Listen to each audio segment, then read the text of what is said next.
So welcome everyone to Talk Together. Thank you for joining us for an evening talking about the Dungeons, the Dragons, and other geeky, exciting things like that. Maybe other large lizards. You know, who knows where we're going to head. My name is Tom. I'm delighted to join you here tonight. And my guest is Des, as we just gently, quietly wave. Hello, audience. So we're going to be going through some exciting stories, a few anecdotes. Well, what kind of questions we're going to ask? If they're not just about giant lizards, that's right. It's all decided by this. Well, wonderful D20. Click-clack math rock. Deciding where we go. Now, before we're kicking off, the stream is going to run for approximately an hour, because I am very good at staying to a schedule. Anyway, we're delighted to be sponsored by Hero Forge, Ultra Pro, Phoenix Dice, and Alchemy RPG. And we are supported by Idle Champions, Neverwinter, and Elderwood Academy. Now, we are Roll Together RPG on all social media, I don't even think, like, the new ones that are popping up, like, are we on Threads? Are we on Blue Sky? I don't know at the time of recording. I just, again, there's just like going, have you decided where you're going to end up yet? No. Yeah. Well, Threads, I can't. I'm in Ireland. You guys left the EU, so I can't. I'm in the EU. Well, good for you. Good you've got the nice passports. You got Threads. I got a passport. That's what we go to Parliament. We're like, yeah, okay, all these rights, but we got Threads and a new colourful passport. Yeah. Hey, let's go. Yeah, let's go. And on that, I was about to say on that note, nothing connect. D20 Club, our Patreon. You're absolutely adorable, lovely. You support us with one of your local currency each month, and we give you wonderful things. Remember, that can be any one of your local currency, and as we established in the world of Dungeons and Dragons, 1 gold piece equals 1 goat. I'm still trying to convince people to send us goats, and I keep getting very strongly worded Discord messages going, Tom, stop it. I feel like you would regret that very quickly if more than 3 people sent you a goat. Like, all of a sudden, if you have like 5 goats, like goats feels like an exponential problem. The more you have, the more it gets an issue. Absolutely. It's a bit like, was it when Christopher Nolan was filming Interstellar? He was like, it'd actually be cheaper if I grow all this corn for the fields and then just sold it and like helped with the funding for the film. Where I'm just like, yeah, no, I do sort of role playing stuff. I've got all these goats as well. So I just have to I'm making halloumi. It's complicated. It's good. Like, it's a side hustle.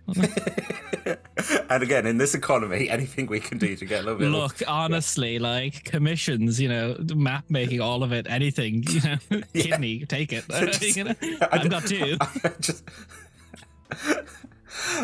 Just to finally finish my spiel before we wander off completely into the goat field. Shows, you can find us on podcasts as Roll Together RPG. Great. Des. Thank you. Again, just a moment, I'm like, they're going to take a lovely little sip now. Well, now we know your opinions on goats and things. Why don't you introduce yourself? Hello. Thank you for being here. Thanks for having me. Yeah. Yes. Yeah. Well, I'm Des. I am one of the co-owners of the Eldritch Scribe stream. We're just a little guy streaming D&D every Monday at 12 p.m. GMT +1. It's very good. We're doing our main show, Kingslayers. We're a group of, I want to say noble. I cannot say noble. Adventurers spent 4 years of their lives being mind controlled by the Saint of Undead Samael, and now they're on a trial by Odyssey to slay him and clear their names. We're on episode 67, going into 68. We're 2 more away from a very fun number of sessions. We've got inter-character romance. We've got bloodshed. We've got keep strongholds and followers. We do all the D&D stuff. And other than that, we do D&D Academy. If you're not familiar with how to play D&D, or if you just want to see us scam you into an after show talk show for the main game where we get distracted for 2 hours, we do that during the week as well. We're then the Eldritch Scribe on most things. I think on some things it's _ Eldritch Scribe. But if you look up Eldritch Scribe, you should be able to find us and everything. I will be better at posting to the Twitter and Instagram. I apologize. But not the threads, as we've established. Not the threads. I cannot. Also, canonically, I have 0 goats. So if someone wants to, if goats are on the table. I'm sorry you have to now make that a thing where you're like, I'd like to establish. I need to clear the table for a second. I don't own any goats. Neither do I have plans of acquiring goats. You make one of those slightly sad YouTube apologies like, hey guys, I've said a lot of things. you know, get the camera and then go, Yeah. okay. Yeah. I have made a serious lack in judgment. You know, you gotta have the hand pull away from the camera, the deep sigh. Yeah. As we quietly hear some bleating in the background that you haven't quite. Just it's somehow Morse code bleating just for help. Just... And then like the next video is like, they are clearly sheep. You know, you can see the way their tails work. Come on. You know? Look, it's, you know, anyone with a brain. Free thinkers. Goats are flat. You can't convince me otherwise. Goats are flat. That's well-established law. You can't argue. So, Tom, I don't know if you've watched much of our stuff. We canonically get derailed. Like, not in the main show. We're very good in the main show, but like D&D Academy, we go off on tangents all the time. I'm sorry. Oh no! Sorry. Here we have something known as the timekeeping badge for the closest you get to now. Never, you know, the points wise, I just drop down and down and down because I'm just like, I'm having too much fun. This is just. It is like I'll go off on a tangent and then the other person will be like, oh yeah, and I'm like, oh good, we're both going to sort of like bobble up and down like, yeah, goats. Look, some people meet your energy. Some people just go, oh. And you see their eyes just widen as they're like, what did I sign up for? Just... Absolutely. When you, again, like I said, when you realize you're vibrating at the same speed, you're like, right, okay, this is going to be a long one. But we will try to keep it to an hour as I look at my watch. We'll do our best, but we won't make a promise. No. Speaking of trying to keep this on the rails, let's start by rolling that dice. Let's do it. Let's do it. Number 4. Oh, this is quite funny because we were talking about this earlier. So, Des, who would you love to have at your gaming table? Okay, so as you said, we talked about this briefly before we started. So I have like a lot of friends and associates and other streamers that I would like really love to have at the table, but like maybe it's like my deluded confidence that I'm like, that's within my realm of possibility. So I suppose I'll answer with someone that's probably not within my realm of possibility yet. Yeah. So when I got into D&D, a lot of what I learned was like running the game, Matt Colville, WSD20, learning all that sort of stuff. So just for like the pure morbid curiosity of getting like the person I learned D&D from to play at my table to then give me feedback, Matt Colville. I love his stuff. I've got his Kingdoms and Warfare Strongholds and followers. I've read Thief Priest. I'm a big fan of his work. And I just want him to like tell me I'm shit or good. Like, you know, tell me which, like tell me where I'm messing up. Like, I learned so much by watching this man. Like, I consumed most of running the game in a month. And I just think, not even from like he'd be a great player, but I'm just like, as the forever DM, because like, I'm always the forever DM of the group. If I could have someone like that, and then after I could pull them aside and go, okay, like, real talk, how was it? Yeah, so Matt Colville. That's I just like the thing you're like, you can tell me I was bad, you know. I just you just like that morbid like inward reflection. Like every session you pick apart, it's just like okay, but like the person I learned it from, like watching their stuff, like I think I've gotten amazing. I think I'm a great DM, but it's like, you know, just shit talk me a little bit, Matthew, like a little bit. Although I worry you might get slightly too in your head, like you do something and you're just like and you're like, is that a good such as it's like no, it's an interesting one. See, no, the beauty of it though is if he does shit talk it, then I could make a YouTube short. I have beef with Matt Colville. You know, I'm farming for content. We're on the grind, people. We need to... You gotta hit that grind set. Everything is marketable.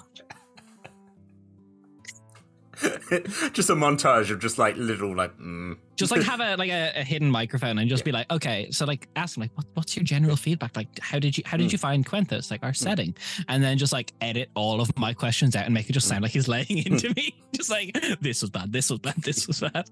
Although I'm sure he wouldn't. I'm sure he'd be quite nice about it. Like he'd be like, oh, so you know, amazing. So again, sort of, you got that. That's your big dream one. Is that like if you're being a bit silly? Anyone else you like? I'll just throw them in. Yeah. There's like people within like the D&D space, like all of us around here. I'm currently trying to like rotate guest spots for the current campaign. So like honestly, kind of everyone. I would love to have, you know, like more realistic. Like I have a friend kind of Evan Blair, great artist. Love to get him on if I could.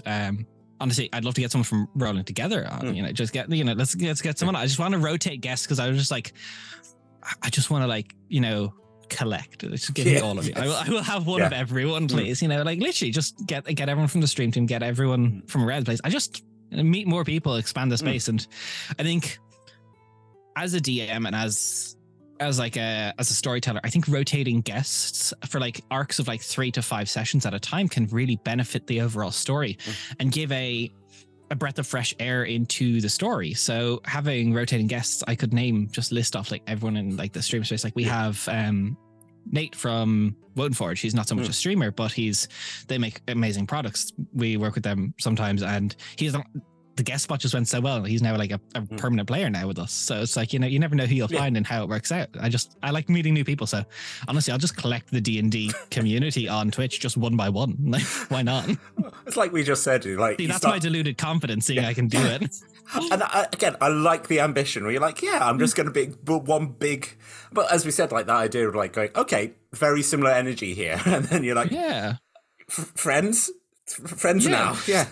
Well, look, I was like, it's kind of like I'm just like a great dealer. Like the first 3 sessions are free, and then if I like you, you like me, and you're hooked. It's like just straight in the veins. Like get that D&D in there.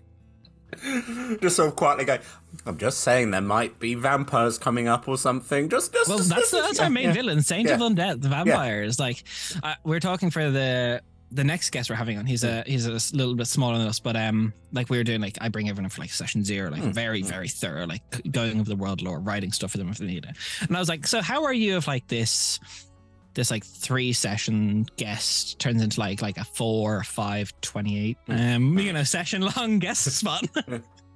And he's just I just like making friends. I like meeting new people, and just I want to get as many people like eyes on my world as possible. I've been running since 2018, so I'm very proud of it. Yeah. Again, you're like, oh yeah, no, we've been running a while. You're like, oh cool. You're like, yeah, then we'll go up to we're near episode 69. You're like, oh.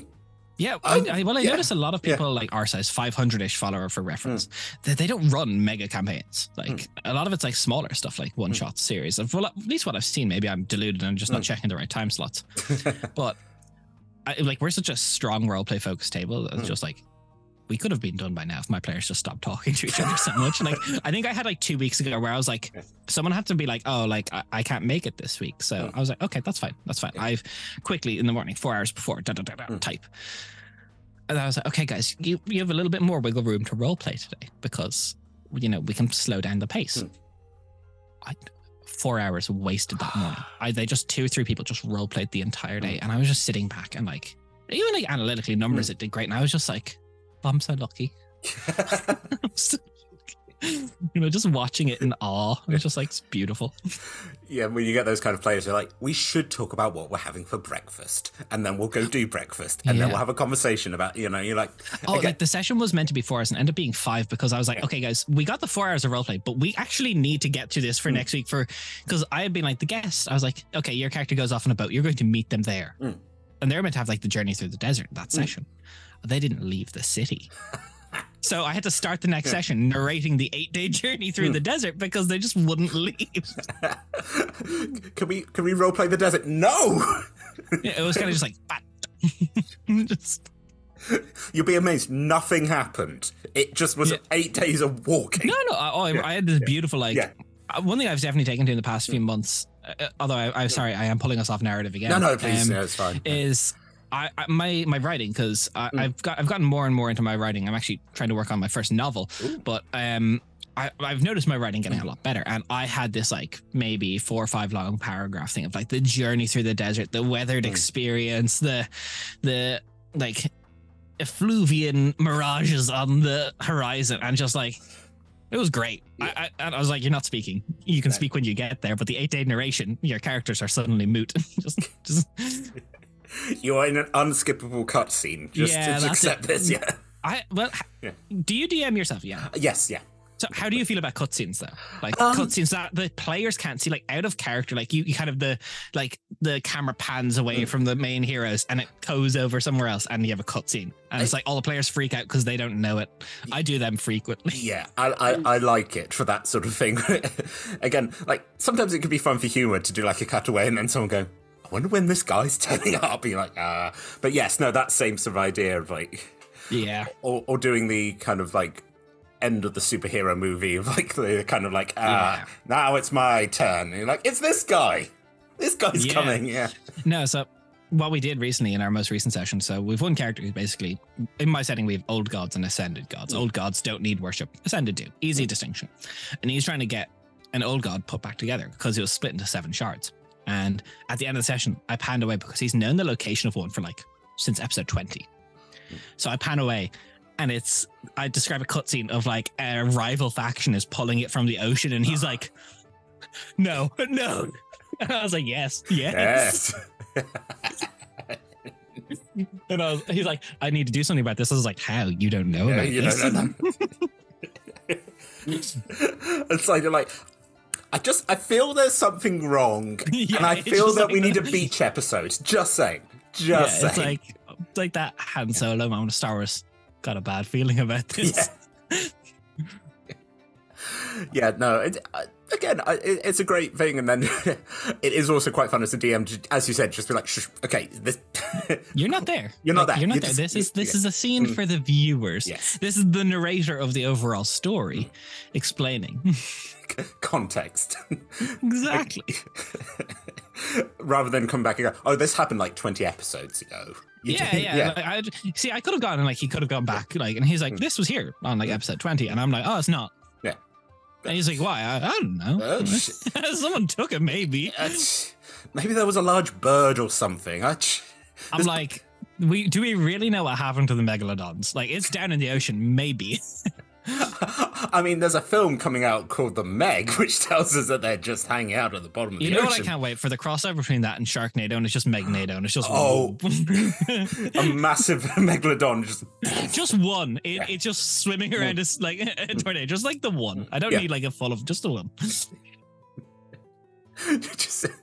You know how bad it was. No, both sides are like, oh, I think this is the worst thing that could ever happen. And then, as you say, they meet together, and you're like, oh no. Oh, this is the one thing we didn't want to happen. Yeah, and then you can like have that Austin Powers like sharks with lasers. Give the megalodon lasers. And then just cut to a marine biologist going, look, I don't know how evolutionary it created lasers, but it has. And you're just going to need to get on board with this. You're just going to need to understand that this is happening now. So it's just like a chalkboard with like the Greek alphabet and be like, it's science. See, it's done. And someone's like, that's just the alphabet. I was like, no, it's science. That's how they figured it out.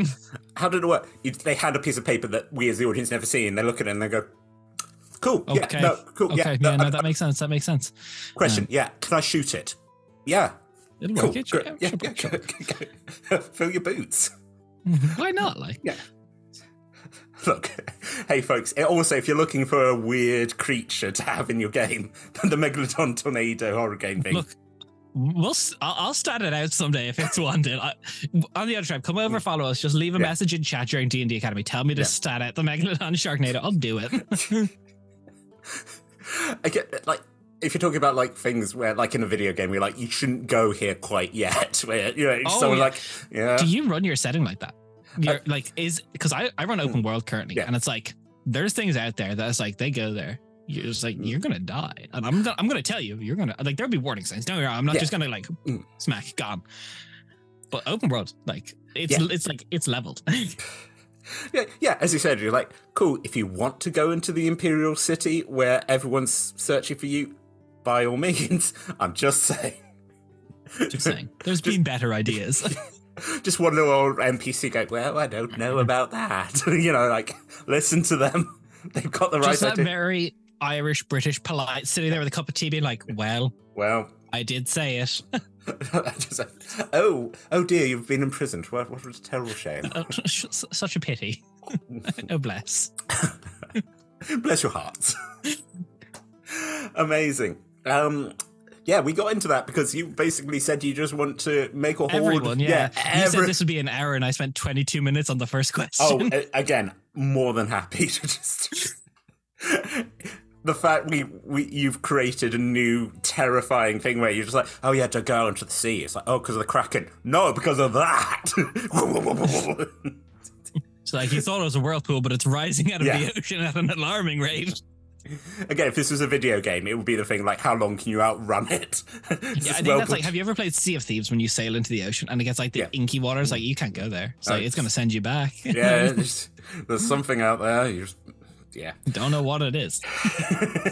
Little sign that just says scary. You're like, oh, okay. Yeah, it's nice. At least it told me. Fake again. And then that guy just floating by going, I did warn you. I did say. Sunk my ship. Terrible incident. Sorry. Not to be a bother, but would you have a life raft? If it's too much to ask, that's perfectly okay. And then the passive-aggressive thing, you're like, no, sorry, I haven't got a life raft. Okay, I guess I'll just die then. Yes, I suppose I will drown by myself in the middle of the ocean.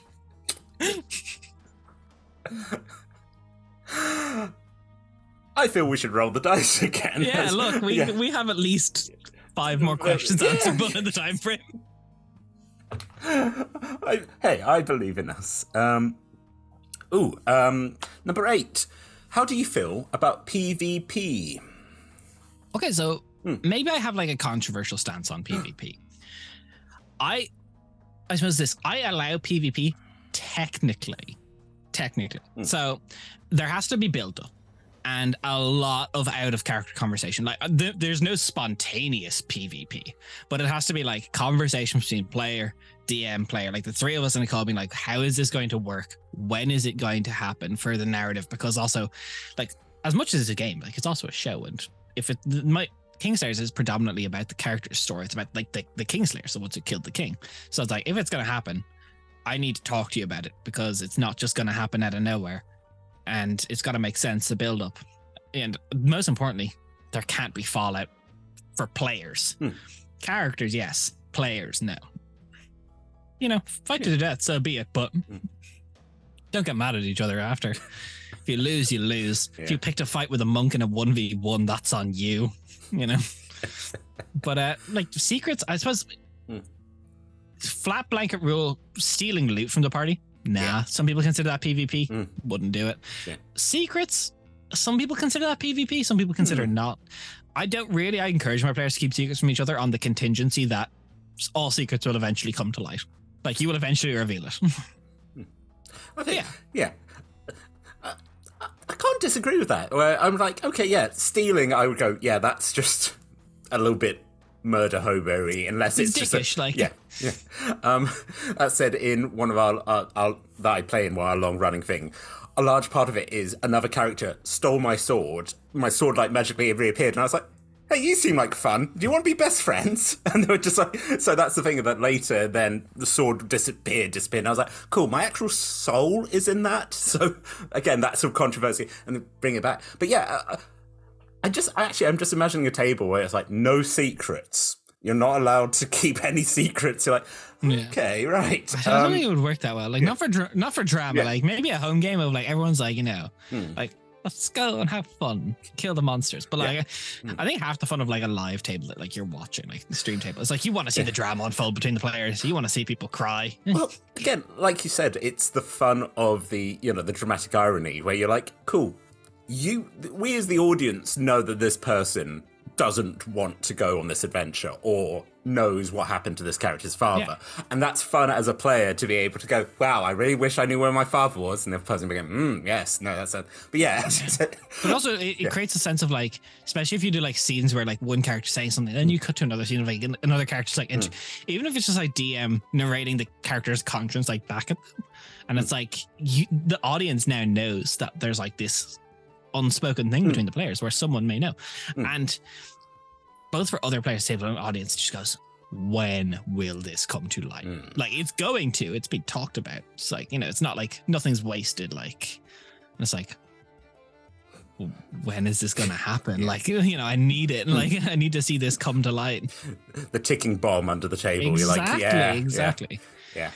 I think, again, as I said, it's fair. And to be honest, like, with so much of this stuff, as you said, you need to check it with the players and then just go, is this the kind of campaign? Because I've been in campaigns where it's like, we're going to be like, we're all working against each other and like, oh, it's a bit of an evil campaign. Another where people are like, cool, I'm doing this because I've got a really intense job and I don't want to get in an argument with my friends. And you're like, cool. Yeah. That's not the game we're running here. Yeah. It all comes down to session 0, I think. You know, this is one of these things. It's like, just talk about session 0. And if you don't do a session 0, just slap your DM upside the head and start doing one right now. Absolutely.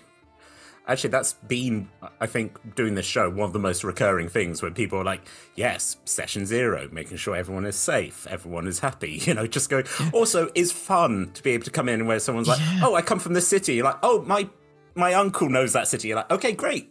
More to play with. Yeah. I'm about to send us on a horrible tangent if I talk about this. So technically, I don't do just a session 0. I do a session 0, a session 0.25, and a session 0.5. So okay. Let me explain. The table is yours. Go ahead. So a session 0 is the initial like going over the themes, tones, everything for the world, what to expect this campaign, and everything like around that about it. And then you see your general like safety tools and like X card, whatever would have you. I have a little survey I give everyone. Go, tell me what you want. You fill that. Then we get to our session 0.5, which at character creation, I split the group up into 2 halves. I go, you are group A, you are group B. So your group and this group will meet each other in session 1. Your session 0.25 is the moment in your history that made you no longer just a normal person. It made you an adventurer. So it's not like streamed. It's not going to be like talked about. Might record it for the Patreon, maybe. But it's basically like finding the voice, testing abilities, and it's like it's not locked in. You can change your entire concept, bar like the story. When we get to session 0.25, your story is locked in, but your class race combo doesn't have to be. So you kind of mess around with the mechanics, see how you like it, and then whatever. That takes you from level 1 to 2, because it's, one dimension. And then it's about like 2-ish hours. Then session 0.5 is when you've met up with your partner from whether you're group A or group B. And the inciting moment that's kind of pushing you into the campaign story. And then at the end of that, you meet session 1, the other group that also had the same trigger incident in a different area. And it's like, wait, we're all having these shared experiences. And then it gives everyone like going into session 1. I have a buddy I can roleplay with if I need to. If something like, if I'm not too sure about these weird people, but it really like, it gives you time to find your character's footing. The session 0.5s for next campaign will be streamed. I haven't decided about the 0.25s. I tried to do that quick. I think that's a really nice idea. And again, it's like, as you said, more role play, but also the fun thing about also to be slightly mean to the audience. We're like, secrets. I know what happened in the forest with my mate. You don't. You know? Exactly. Yeah. It's like. Yeah. So look, I don't know if my parents want. I'll spoil it a little bit. So for next campaign, something like that's the trigger incident. This will start February. I started writing this in December. Like I'm being writing this campaign a year by the time we get to it. But there's this thing that's happening in our magical forest, the Woad, which is basically connecting the entire world. And suddenly there's these things, portals that are being dubbed the Ember Rifts opening up. Like there's just suddenly burning is happening, spontaneous like little portals.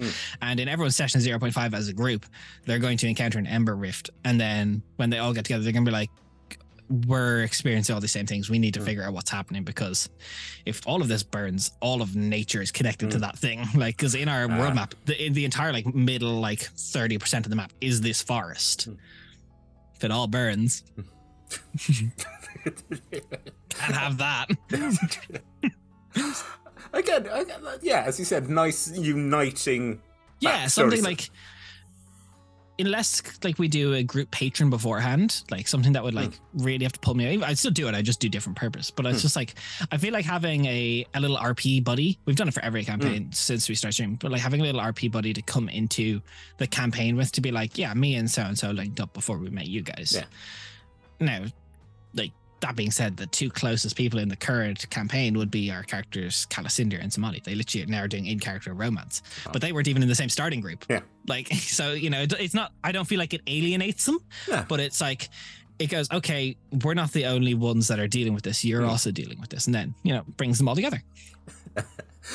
Again, it does feel like, apologies to players, but like being at that kindergarten or something, it's like, this is your buddy. You've got someone to play with. That is 100%. It is because I don't want to go session 1.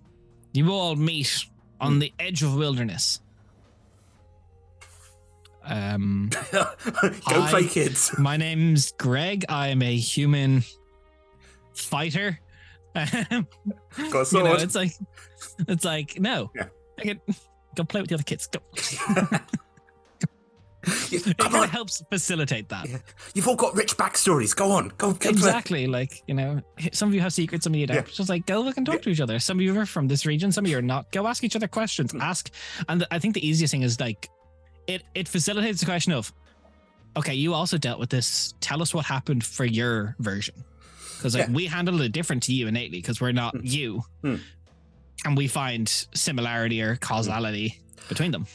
And again, like, for fun as player and character, where you're like, yeah, no, I tried to throw a bucket of water over it, and then everyone's like, bucket of water, like, yeah. No, it's like this weird, like, large rift of fire, like 10 foot by 10 foot. Yeah. Just like, you know, I just said please. You know, just you never know. Like, it didn't work. I lost an arm. Yeah, yeah. But I tried, and that is something we can cross off the list. Or alternatively, if they lie and they go, oh, we closed it like this, and like you as the DM just know that they did not, and you're like, why do they not trust? Yeah.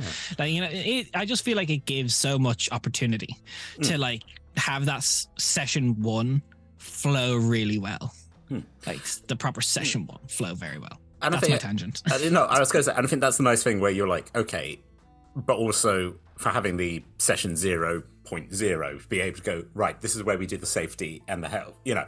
And now we get to, because, I've been in session zeros where it's been like, right, we've done all that, and now we're going to play. And you're like, okay, this is a bit intense because we just had this conversation, but nice to be able to separate it and go, right. They're usually a week apart each, so session, and then, like, I will say, organizing 4 session 0.25s, 4 people. I was like, I need all of you individually for 2 hours. And I normally do like 2 a day. I'm like, you'll be this day, you'll be this day. I will go from you. You were tight. Like, I've got like, I think almost everyone, although accidentally I made Raph, the other co-owner of the stream, he's always a player at the table, completely scrap his character idea. We were looking at other stuff last night. We were looking at like supplement classes, and there's this, I think they're a stream, not 19, and they put out this thing called a Petal Night. Okay. It's beautiful. It's beautiful. It's Pact Magic Aladdin, basically. Oh, nice. Yeah. It's all like flower themed, and it's like semi-anime inspired. It's beautiful. It's beautiful. I won't talk about it too long, but he looked at it and he was like, I must change everything. And I'm like, understandable. Have a great day. Well, can't argue with that. Yeah. Been writing since December. Again, yeah, when just the DM, you're like, right, I'm changing this. You're like, interesting, cool, great, yeah. But also having go. Yeah, sorry. Having in our most recent campaign, a player who doesn't play with us anymore, Cade, who's playing this character called Anna, and she's basically linked to the ascended goddess of the sun. And like this goddess is going mad. He knew this making of the character. And he was like, she's bad. And she's like, she's kind of bad, but like maybe we can redeem her. And we got like session 20, and he's like, I don't think we can redeem her. I think I'm abandoning her. And I literally just look, and I just grab a notebook, and I just turn, and I just go, okay, and just drop it into the bin. Like, it's like, I'll write some new stuff. Like that meme of like, honey, it's time to write your next D&D arc. Yes, dear. Yes, dear. Yes, dear. Just the god quietly go, no. No. Because I was like, this goddess gets redeemed this campaign, and for next campaign she's good. And now I'm just looking like, this goddess is like evil motivation. Is she wants to burn everything down to start anew. She's like the goddess of wildfire. She's like, burn it all down, start again. And I'm just looking at this like, oh no. Like there's other threats coming, but like, oh no. Have you considered fighting actual fire? You're like, oh, again, as we said, like put your arm in. You're like, you lost your arm, but you tried. Good effort. Good effort. You know, you get a smiley face sticker on your arm. You're like, it's just like one of these things, like weird Googles you have to do as a DM, and then like for D&D after it. It's just like FBI is just watching, and then they just wait for you to type that for D&D after. It's like, what does human flesh smell like burning? For Dungeons and Dragons. As you said, like if you're trying to write a novel as well, where you're like, no, your search history gets kind of weird. It's like for Dungeons and Dragons. For Dungeons and Dragons. In Minecraft, you know. What does burning human flesh smell like in Minecraft? Yeah, exactly. Yeah. It's like, it has to be done. It just has to be. Hey, audience! Don't you do any murders using that? In Minecraft. In Minecraft, don't do murders in Minecraft. No. PvP again has to be purely consensual. Don't go out and do it. Look at full circle. Full circle. We're back. Were we on that question? I think we were. I think we were. We've gotten 2 done. I'm so sorry. Oh no! As I said, Do you normally get through all these questions in the hour? Absolutely not. We had one person doing it who literally was speed running this. So we're like, okay, because I looked at these and I was like, I meant to answer all of these in an hour, and I was like, oh no, I know me. I'm not going to do that. Again, we do this as the sort of the talk show, and there's another show we do, which is Talkies of Free Action, which is kind of like Crystal Maze, adventure dungeon kind of thing. One I just recorded where literally we did 2 to 3 rooms because we just went wandering off, and then the player was like, no, but I want to talk to this person, and I'm like, character being like, no, fight, and they're like, no, but they seem nice. What's your deal? Yeah, that happened to me last session. I had the BBG finally sit down for his Darth Vader dinner, dinner restaurant, sit down, explain his motives, and my players went, what if we could fight with him? And I was like, no. Oh, no, and I'm just looking at thankfully I have kind of a backup BBG who I've been putting little, back in session 19 was the first seed of this guy potentially being evil. So I'm just like, oh, I got to follow my backup now if they do this. You seem like a cool dude. Yeah. No, they were looking at him. They're like, yeah, he's trying to kill a bunch of people to have this massive army of undead so he can prepare for the oncoming war. But he's not bad.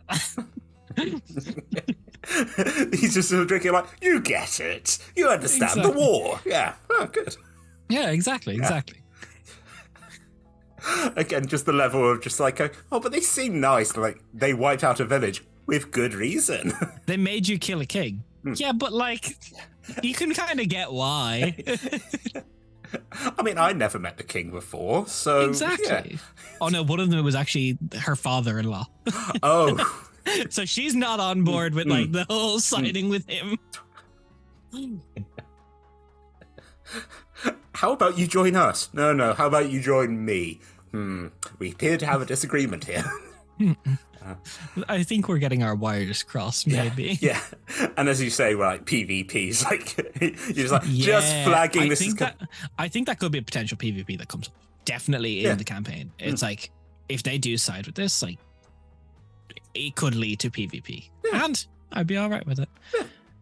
It'd be 3-on-1, but I'd be all right with it.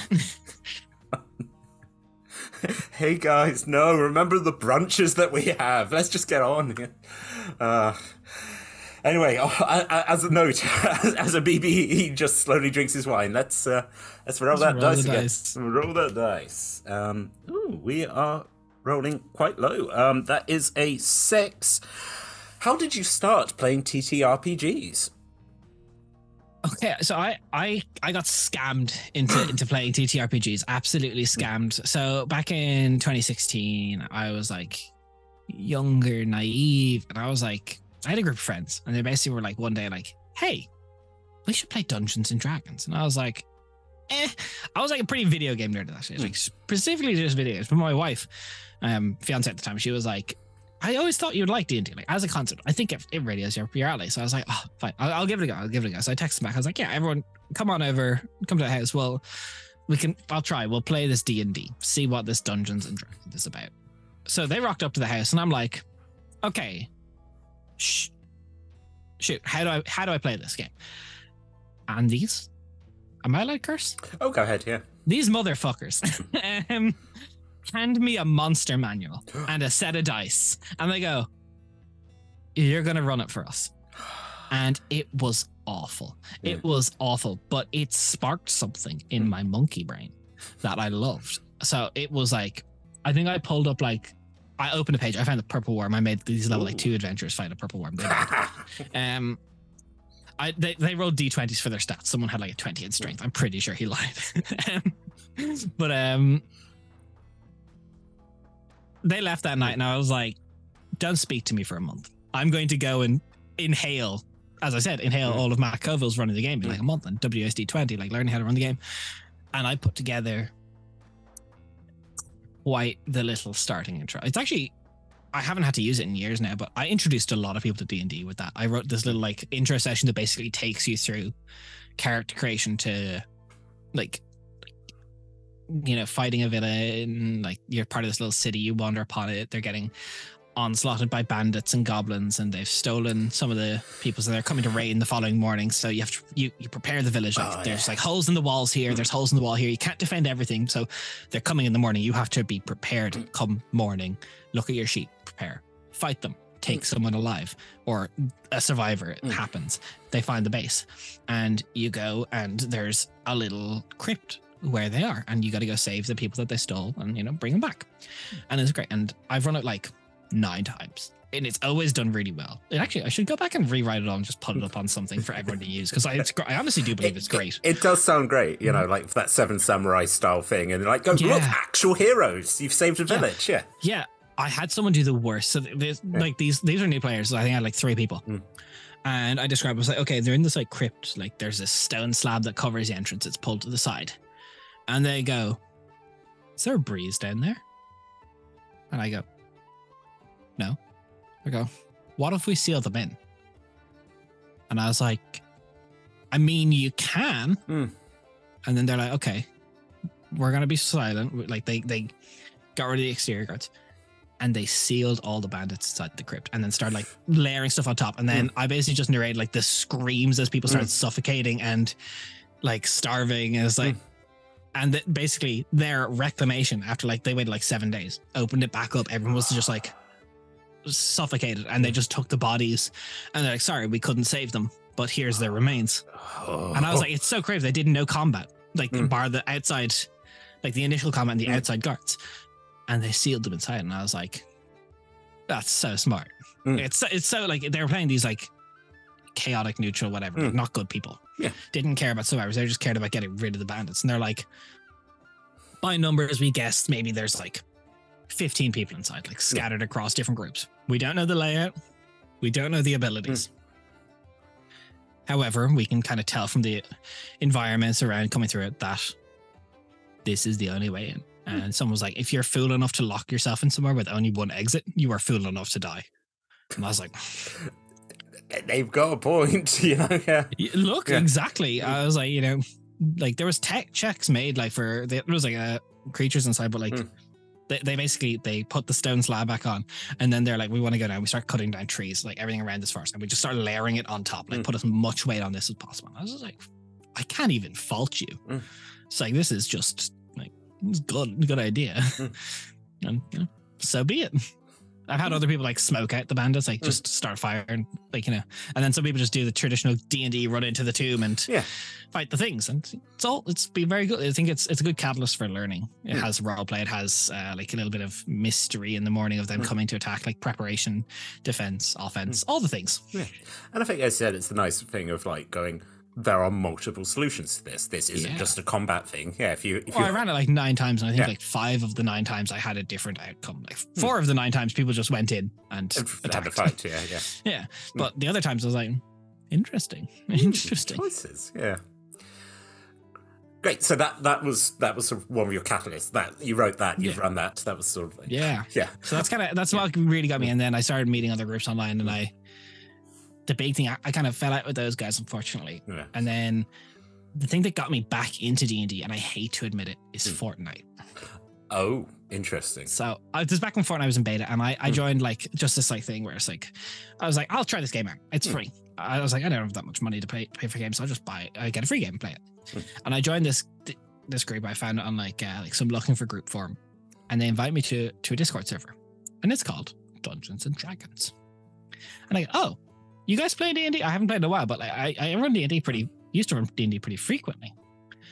And they hit me with but we've no DM anymore. Oh.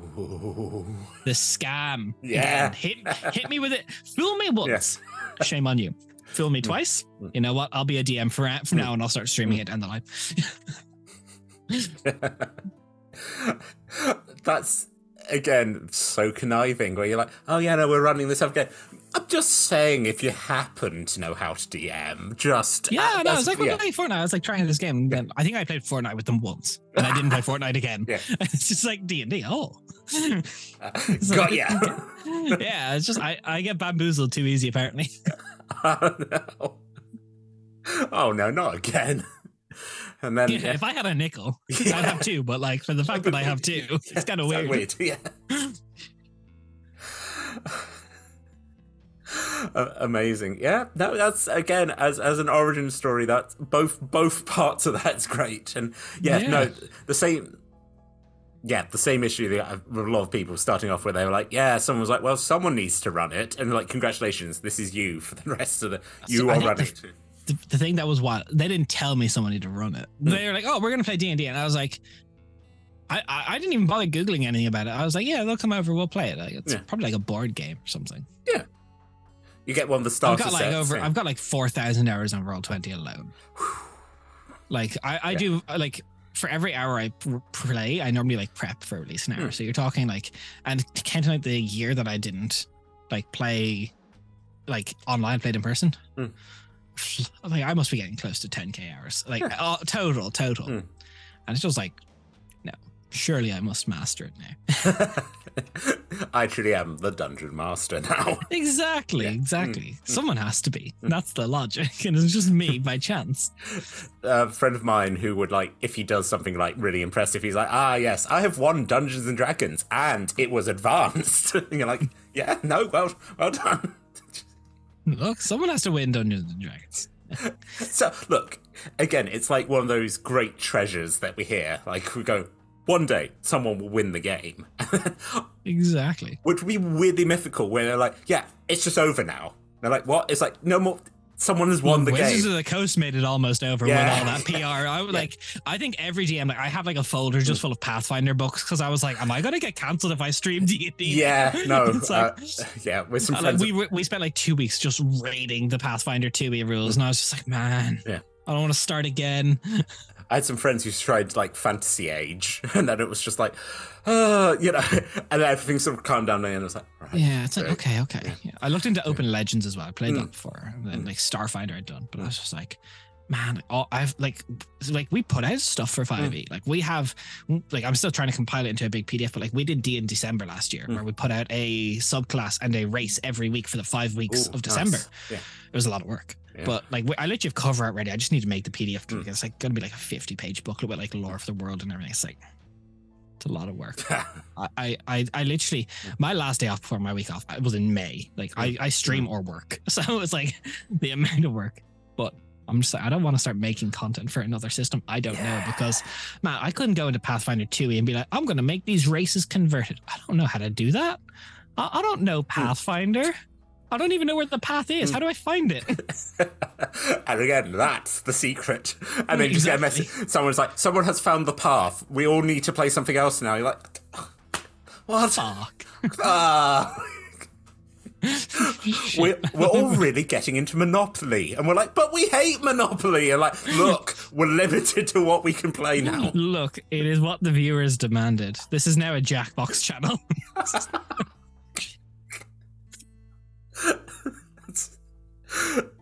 As a sort of April Fool's joke, that's quite fun. Where you're like, yeah, no, we're just doing this now. Yeah, look, that D&D thing that we've done for the past like 2 years, that's been pretty good. Yeah. Have you thought about us just being a Jackbox channel? We're just playing. Everyone just shows up in hot tubs, like individually on camera. We're a hot tub stream now. We're hot tub stream. Again, one of the games that I DM'd, one of the players, it was like in the summer, got too hot, so just halfway through, their shirt just disappears in an edit, and we're just like, it does look like you're just sitting in a hot tub. That's just the look. That's yeah. Just again, it's well, I don't. No, I feel adventurous. We're going to do one last one. Oh, you're brave. You're brave. We're going to go over the hour. Oh, absolutely. Actually, great. 17. How do you feel about fudging rolls?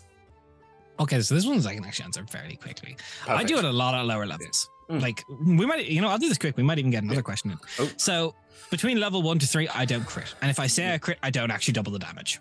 I fudge at lower levels, and I only ever fudge to help the party get to the thing that they need to be, or if it feels like it makes sense narratively for like someone to do something really, really cool, and then they like roll a 2. I'm just like, maybe I didn't. It's like, because I roll my own dice, like we don't use Roll20, and so it's like if I need to, I need to. None of my players have ever called me out on fudging, because like they know, like when I run combat, like we don't do senseless combat. It's like we do combat for narrative's sake when it happens. So combat is usually quite lethal. So if it happens, especially lower levels, I miss a lot and I roll a lot of low damage. It's like, oh, this creature does 2d6 plus 5 damage. Oh wait, no. Somehow they did 3. Ooh. Wild. They're very bad with their weapons. I don't know. Chips, it just don't worry about it. Well, your turn next. What are you doing? I think again that's fair, and as you said, so much of this comes back to like doing stuff on stream where you're like, amazing, you're dead, so hope you enjoy just sitting there for the next couple of hours. Cool. Yeah. It's like don't leave, it'll mess up the overlay with all the Zoom cameras. All right, keep the camera on. I mean, you could go get a book or something and just just sit there gently weeping. Cry cam. No, I think that's a reasonable thing. As you said, like, oh, you're level 2. This goblin's hit you for 12 points. Re-roll a new character. Hope you enjoy. Yeah, it's like you're a wizard with like a total 6 to start. Just what do you want from me? Okay, we yes. No guts. Very brave. We'll roll one more. That's an 18. Who is the best villain you have ever faced in a game? So I'll have to answer this from a villain I've run because I've never been in a long-term campaign. So I'm gonna just be shameless with current campaign. Actually, that's easy answer. Easy answer is current campaign. So we have this creature in our setting that is basically, when the universe was made, there was 2 creatures. There was the Divine Observer, a being of utmost creation, and the Void Dragon, a being of utmost destruction. There was originally 13 planets. The Void Dragon ate 4 of them. The Divine Observer got the Void Dragon split into many parts.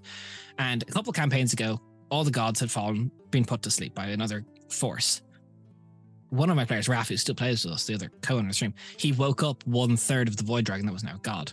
So it started wreaking havoc on that side of the world and consumed 1/3 of the Void Dragon, getting closer back to what is now known as the Dragon King. And in theory, the next campaign we deal with will be dealing with the Void Dragon. It'll be a story 5 years in the making. A conclusion 5 years in the making. And it's either next time, because they've lost to this villain twice, when it was the Horned Serpent and then the Dragon King. So if they lose again, I'm literally just going to go, okay, congratulations, you guys. The Void Dragon won. Quenthos is no more. Since 2018, right in this world, gone. And it'd be great. But so that's basically what the current villain of this character is doing, of this campaign is doing, is he's having visions of the Void Dragon, like the Dragon King coming over, and he's like, I need to be ready to fight this. I need an army of vampires. And the party's trying to stop him. So it's like, I think it's great the way you're just like, you go, no, I don't want the world to be destroyed. You get where I'm coming from. That's why they're like, we could fight together. And he's basically, no, in my visions, it is you or me.